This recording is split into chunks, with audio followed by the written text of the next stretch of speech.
Deuces, if you can't twist, miss, yes, you're useless. My hoes roll so much weed, they need aprons. Burning my crop, I feel the gauge. Don't look at me, big shit, you might need shades. Oh, you smelling my scent, oh, that might be haze. And you peeping my kicks, oh, they might be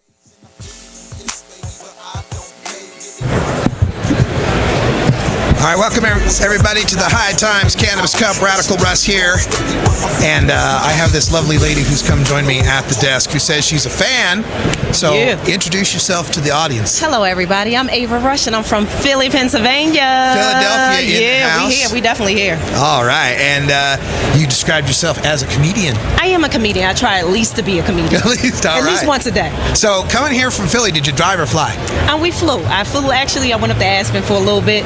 Came on Aspen. down. Yeah. I wanted to do it the right way. There you go. Right. Very nice. So coming in from Philly, you know, I know East Coast is rough as far as prices, availability. Yes. This must be like going to Willy Wonka's candy factory for It's you. more like Costco's with Willy Wonka in it. You want everything. Yeah, no kidding. You want a little bit of everything. You want a little bit of everything. And they got that nice person giving out the samples too. Very nice. They definitely do. What's the thing that's, is there anything that's surprised you about this or that you just can't believe?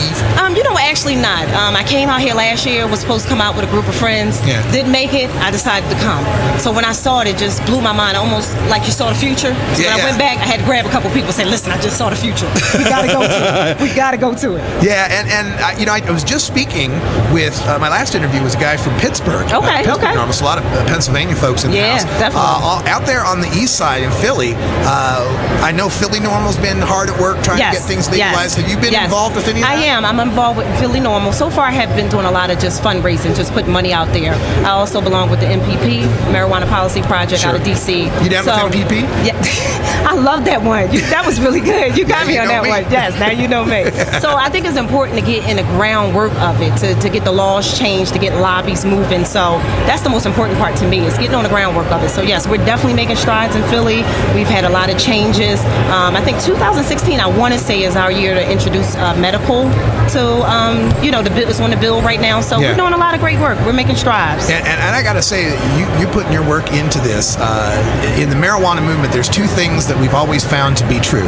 Number one, African American people are busted far more than I'm going to be. Yes. And number two, women are about 10 points behind in their support in the polls for legalization. Yes. So as an African American woman, you're like, you know, 5 activists in one. Yeah, I am. And you know what? It's funny. I come from a world I used before my comedy days. I was a correctional officer and I worked in a prison. Yes, for 8 years I worked in Philadelphia prison. Shout out the Philadelphia prison staff.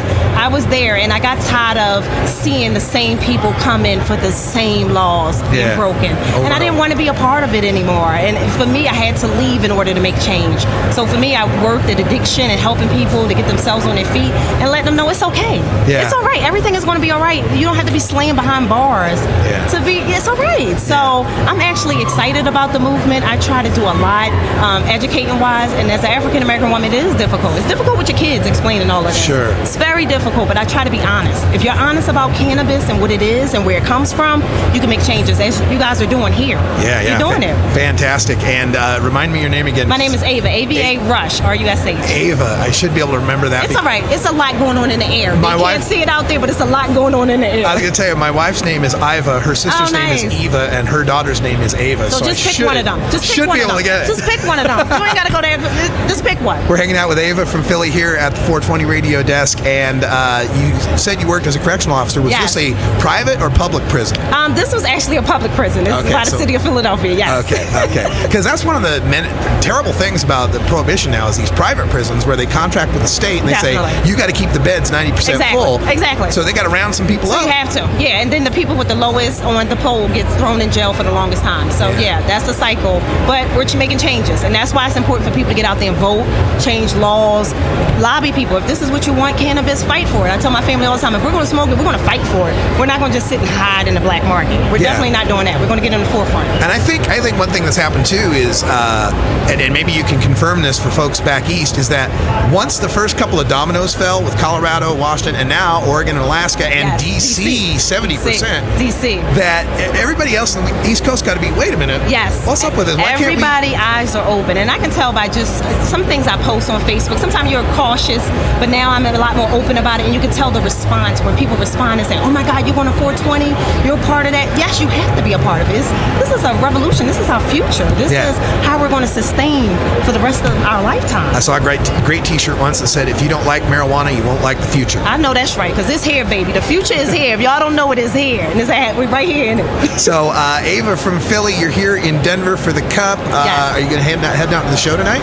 I am. I'm going to head out to the show. We're going to finish up here, and we got some other things. We're riding a cannabis bus. I thought that would be funny to ride the 420 bus and just bust jokes. I felt like maybe I should have got a tipping jar because I could have made a lot of money as a comedian. That's the move to make right there. Right on. And so you got activism going, and you got comedy going on. If people want to catch your comedy, is there an online source or like live clubs you're at? Yes. Well, I'm in Philly, and you catch me on Instagram, Ava Rush Comedy with the K. I'm also on Facebook, Ava Rush with the K Comedy, and Pinterest. And I have a new YouTube channel called Kush Comedy, and y'all have to watch 420 at 420. So it's going to be a lot of fun. I love it. Ava here from Philly at the High Times Cannabis Cup.